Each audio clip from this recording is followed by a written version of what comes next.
এটা ঘুমানোর সময় নয়, এটা সময় অপচয় করার সময় নয়। দেখো, যখন আমরা এই যে কোনো কাজ করার সময় আমরা এটা বলবো যে এটা খেলার সময় নয়, এটা ঘুমানোর সময় নয়, এই ধরনের এক্সপ্রেশন যখন দেখবো তখন আমরা কীভাবে ইংলিশে ট্রান্সলেট করবো।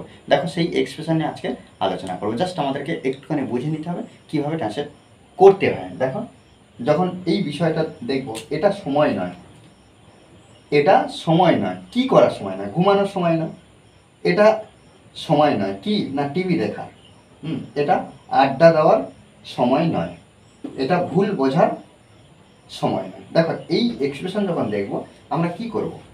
দেখো, ইটস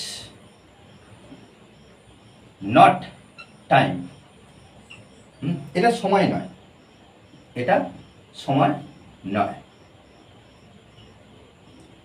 এবারে দেখো, ঘুমানোর এই যে ভার্বটা ব্যবহার করব কিন্তু V1 এ, তার আগে আমরা টু ব্যবহার করব।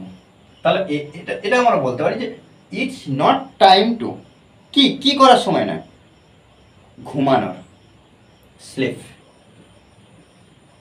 তাহলে আমরা এই যে বাক্যগুলো আমরা ট্রান্সলেট করতে পারি, প্রত্যেকটার ক্ষেত্রে আমরা ইটস নট টাইম টু ব্যবহার করব। তারপরে যে ভার্বটা পাবো সেই ভার্বটা কিসে লিখলাম, এটা V1 এ, অর্থাৎ প্রেজেন্ট ফর্মে লিখলাম। এরপরে যদি আমরা অন্যান্য কোনো কিছু পাই বা আদার্স ওয়ার্ড আমরা বলতে পারি বা অবজেক্ট বলতে পারি, যদি পাই আমরা ভার্বের পর আমরা লিখবো। কিন্তু এখানে মনে রাখতে হবে যে V1 প্রেজেন্ট ফর্মে লিখতে হবে। এটা কি, এটা টিভি দেখার সময় নয়। তাহলে এখানে আমরা লিখতে পারি it's not time to, it's not time to, কি না টিভি দেখার। এই যে দেখা, টিভি দেখা, ওয়াচ ব্যবহার করবো, ওয়াচ, ওয়াচ, ওয়াচ টিভি। ওকে, এটা আড্ডা দেওয়ার সময় নয়। তাহলে এখানে আমরা লিখতে পারি ইটস নট টাইম টু। এবার কি, আড্ডা দেওয়ার, এই ইংরেজি কি, হ্যাং আউট, কি হ্যাং আউট, হ্যাং আউট। ওকে, এটা ভুল বোঝার সময় নয়। একইভাবে আমরা লিখব কি, ইটস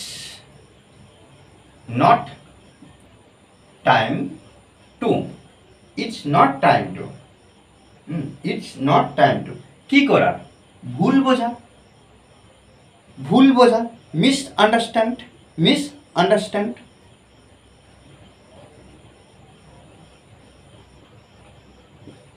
ওকে, মিস আন্ডারস্ট্যান্ড, ভুল বোঝা।